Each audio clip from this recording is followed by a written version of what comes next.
ایک عورت آئی، یا رسول اللہ صلی اللہ علیہ وآلہ وسلم، میرے شوہر نے مجھے طلاق دے دی ہے، اور طلاق تھی زمانہ جاہلیت کی، تو میرے لیے میری ماں کی طرح ہے، اور اس پر جو طلاق پڑی تھی وہ ایسی طلاق پڑی تھی کہ کسی بھی صورت رجوع ممکن نہیں ہوتا تھا۔ جب ان کے شوہر نے ان کو طلاق دی تو وہ پریشان ہو کر اللہ کے نبی کے پاس حاضر ہوئی۔ اللہ کے نبی گھر پر تھے اور حضرت عائشہ ان کو کنگھی کر رہی تھی، یا رسول اللہ، میرے خاوند نے مجھے طلاق دے دی ہے اور کہہ دیا ہے کہ تو میرے لیے میری ماں کی طرح ہے۔ اللہ کے رسول، اب کیا حکم ہے؟ اللہ کے نبی نے فرمایا، خلا اب تو اس کے لیے حرام ہو گئی ہے۔ تو کہنے لگی، یا رسول اللہ، آپ نظر ثانی کریں، وہ میرے بچوں کا باپ ہے اور میرے ماں باپ مر چکے ہیں، میں کس کے سہارے جیوں اور میرے بچے بھی چھوٹے ہیں، بچوں کو کہاں سے پالوں؟ تو اللہ کے نبی نے فرمایا، خلا کام ختم ہو چکا ہے، تو اس کے لیے حرام ہو چکی۔ اب اس نے پھر کہا، یا رسول اللہ صلی اللہ علیہ وآلہ وسلم، آپ نظر ثانی کریں، میرے بچے بھی چھوٹے ہیں، میرے ماں باپ بھی مر چکے ہیں، میں اور میرے بچے کس کے سہارے جئیں گے؟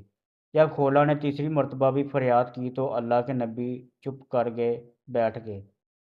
کہ اب مانتی تو نہیں ہے۔ جب اس نے دیکھا کہ اللہ کے نبی بھی نہیں سن رہے تو اس نے کہا، اچھا آپ نہیں سنتے ہیں تو میں آپ کے رب کو سناتی ہوں۔ اور خولا نے آسمان کی طرف ہاتھ اٹھائے اور کہا،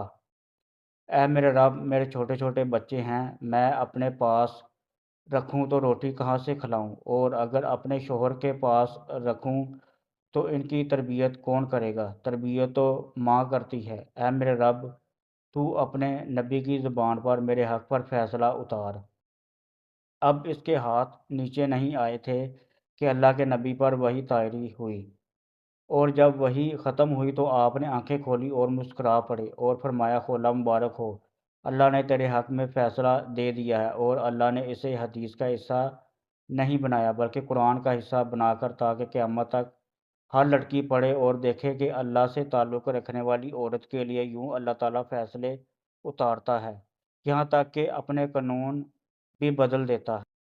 بے شک اللہ نے عورت کی بات سنی جو تم سے اپنے شوہر کے معاملے پر بحث کرتی ہے اور اللہ سے شکایت کرتی ہے،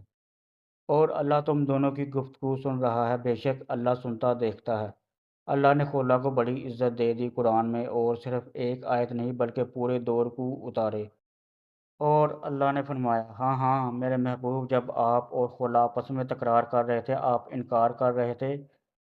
وہ ہاں کروا رہی تھی، میں خود تم دونوں کی عدالت میں موجود تھا، آپ نے سنی نہ، پھر اس نے مجھے اپنا دکھ سنایا، تم دونوں کے دلائل سن رہا تھا، آپ انکار پہ تھے اور وہ اقرار پہ تھی، میں خود تم دونوں کی عدالت میں موجود تھا، اور میں نے خولا کے حق میں فیصلہ دے دیا اور اس طلاق کو باطل قرار دیا، اور اور اس کا جرمانہ رکھ دیا، غلام آزاد کرو، 60 مسکینوں کو کھانا کھلاؤ تو یہ بیوی حلال ہوگی۔